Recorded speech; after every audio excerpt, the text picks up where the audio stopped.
I grew up listening to the music of Queen, and I knew the name Freddie Mercury since I was probably about 4 or 5. My dad was a huge fan of their music, and therefore, kind of like most parents, I was forced to become a fan just by being in the back of the car, and Dad only having 4 cassettes, all being Queen music.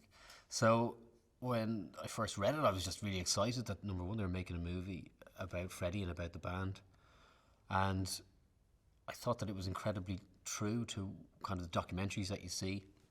It wasn't overly airbrushed, and you really got a sense that this is probably what his life was like.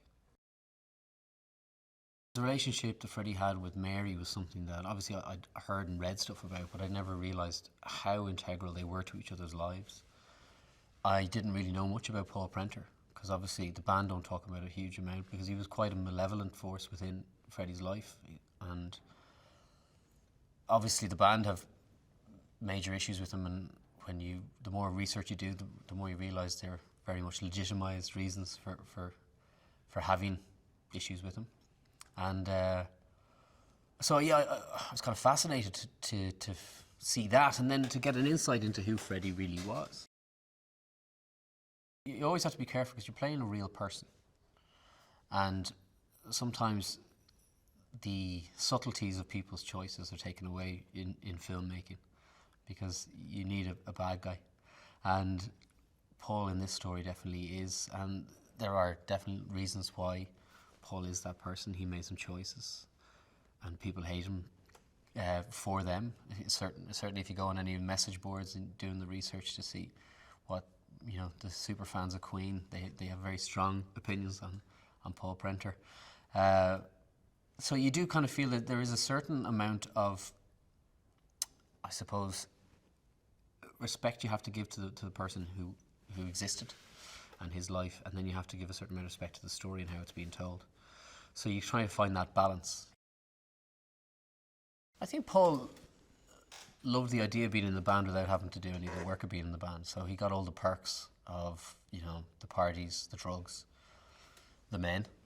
And anyone who seemed to have known Paul said he would always make sure that he was sorted out for all of the above before he ever looked after Freddie. So he always had himself at the fore.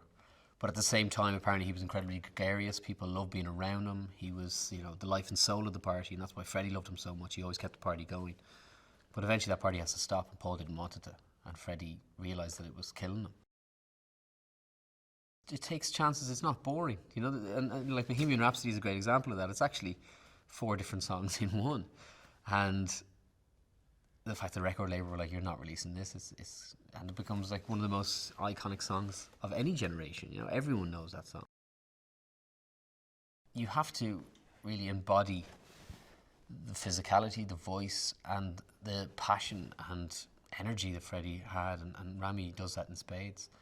I mean, the first time I saw him, he was recording Live Aid. I just came to set to meet everyone, and I did a double take. I genuinely was like, it's bizarre how like him he was, just standing there. He was focused in the moment before he went on stage, and you felt that you could have actually been there. I mean, they recreated Live Aid in the backstage perfectly, so you almost felt like you were getting an actual tiny moment watching Freddie Mercury before he walked out there. I hope when people see it, if they're Queen fans, that they feel like it's what they wanted, and if they're not Queen fans, that they are by the time they leave.